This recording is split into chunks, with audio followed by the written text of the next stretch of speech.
Halo sahabat yang terkasih dalam nama Yesus Kristus. Hari ini saya senang sekali bertemu dengan saudara-saudara. Hari ini saya membaca kebenaran firman Tuhan yang tertulis dalam kitab Ratapan pasal 3 ayat 39. Mengapa orang hidup mengeluh? Biarlah setiap orang mengeluh tentang dosanya. Saudara terkasih Tuhan, kalau kita ketemu di mana-mana, banyak orang mengeluh situasi ekonomi, mengeluh kenapa begini terjadi dalam hidup saya, kenapa saya jatuh dalam kemiskinan, kenapa saya dilahirkan dari keluarga miskin, maunya dilahirkan di keluarga kaya. Itu lumrah dilakukan oleh manusia. Suami mengeluh kepada istrinya, istri mengeluh kepada suaminya, bahkan anak-anak juga mengeluh kepada orang tuanya, orang tua juga mengeluh kepada anak-anaknya. Bahkan tanpa terkecuali saudara dikasihi oleh Tuhan, yaitu jemaat Tuhan juga mengeluh kepada gerejanya, para jemaat juga mengeluh kepada pendetanya, bahkan pendeta juga mengeluh kepada jemaatnya. Kenapa? Karena itulah kehidupan manusia. Tetapi hari ini saya mau ingatkan kepada kita, supaya kita jangan banyak mengeluh. Yang menjadi pertanyaan bagi kita, mengapa banyak orang banyak mengeluh? Karena seseorang hanya fokus pada masalah yang dialami. Makanya orang banyak mengeluh, saudara dikasihi Tuhan. Dia hanya fokus pada masalah yang sedang dialami. Jadi masalah saat ini, masalah ekonomi, dia mengeluh. Saya mau katakan, kita tidak perlu fokus pada masalah yang kita alami. Kalau kita fokus kepada Tuhan, saya percaya kita akan mampu, kita akan kuat, kita akan tampil sebagai pemenang, saudara dikasihi Tuhan. Makanya jangan fokus pada masalahmu, mungkin masalah ekonomimu, mungkin masalah pekerjaanmu, mungkin masalah keluargamu, mungkin masalah kesehatanmu, mungkin masalah karirmu, atau masalah apapun, mungkin juga masalah yang ada di gereja. Jangan fokus pada masalah itu, saudara dikasihi Tuhan, tetapi katakan, saya akan kuat, saya tidak mengeluh lagi, bahwa Tuhan pasti akan menolong dan menguatkan saya. Itu kedua saya sampaikan kepada kita. Mengapa biar orang mengeluh? Karena seseorang kurang memahami rencana Tuhan dalam hidupnya. Banyak orang tidak pernah melihat rencana Tuhan. Banyak orang tidak mengerti rencana Tuhan dalam hidupnya. Kita tahu rencana Tuhan dalam hidup kita adalah rencana damai sejahtera. Allah tidak pernah izinkan saudara menderita. Allah tidak pernah merencanakan saudara miskin.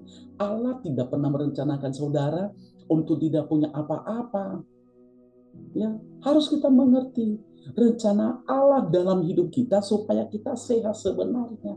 Rencana Allah dalam hidup kita supaya kita menikmati berkat Tuhan. Rencana Allah sebenarnya dalam hidup kita adalah supaya anak-anak kita sukses. Rencana Allah dalam rumah tangga kita sebenarnya supaya kita menjadi orang yang luar biasa. Rencana Tuhan dalam hidup kita sebagai orang yang percaya kepada Tuhan supaya kita menjadi berkat kepada mereka, menjadi kesaksian bagi mereka, sehingga lewat kehidupan kita akan menjadi garam dan terang kepada mereka. Itu yang saudara kasih Tuhan. Makanya hari ini, ketika saudara mendengarkan YouTube saya ini, mulai hari ini, saya percaya rencana Tuhan adalah rencana damai sejahtera di dalam hidup saya. Amin, saudara kasih Tuhan. Amin. Anak-anak muda lagi. Rencana Tuhan dalam hidupmu adalah rencana kesuksesan. Tuhan akan memberkatimu, Tuhan akan menolongmu. Jangan berkata, bagaimana rencana Tuhan dalam hidup saya. Harus kita pahami, rencana Tuhan itu ngerti bahwa Allah yang kita sembah adalah Allah yang luar biasa. Saudara dikasihi Tuhan, anak-anak muda jangan takut. Masa depanmu ada dalam genggaman tangan Tuhan hari ini juga. Amin, saudara dikasihi Tuhan. Mengapa banyak orang mengeluh? Karena seseorang memiliki pemahaman yang salah tentang mengucap syukur.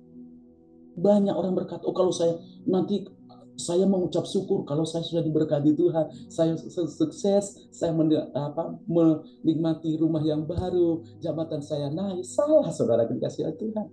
Mengucap syukur di sini harus kita mengerti. Kita mengucap syukur kalau kita tidak punya apa-apa. Kita mengucap syukur kalau kita ngontrak rumah. Kita mengucap syukur kalau kita dihina orang. Kita mengucap syukur kalau kita dicaci maki. Kita mengucap syukur kalau kita direndahkan oleh orang. Kita mengucap syukur juga, saudara dikasihi Tuhan, kalau tidak punya apa-apa.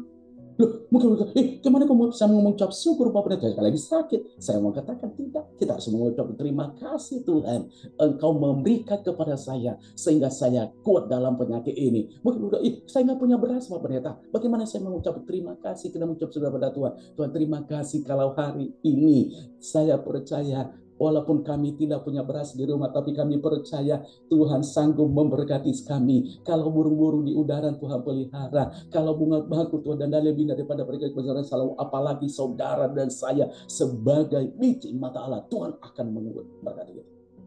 Amin. Ada amin saudara dikasih Tuhan. Nah, makanya hari ini saya percaya biarlah kehidupan kita tidak hidup dalam keluh kesah. Sebagai kesimpulan saudara dikasih Tuhan, kalau kita bebas dari mengeluh, jadi kita jangan fokus pada masalah, kita harus tetap mengucap syukur kepada Tuhan, karena itu yang dikehendaki Tuhan dalam kehidupan kita. Sukses saudara, Tuhan Yesus Kristus memberkati. Amin.